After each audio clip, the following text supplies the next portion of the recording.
Elə bilirlər ki, pomidor elə getdin oradan qırdın, oldu pomidor.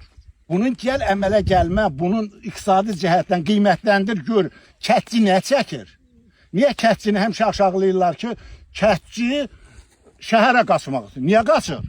Dolana bilmir. Bəli, dolana bilmir. Deyəndə də deyirlər ki, kətçiyə torpaq verilib. Və subsidiya, dövlətin verdiyi subsidiya. Subsidiya hektara verir, buğdaya 250 manat, yoncuya verir 100 manat hektarına. İndi bunu ümumi məhsulu hesablayanda 1 hektardan 20 sentiner qoy 2 ton taxıl olsun. 2 ton taxılı 50 qəpikdən 40 qəpikdən sən 30 qəpik olur da. 30 qəpiyə. 600 manat, çıx günə 400 manat, 500 manat xərci nə qalır?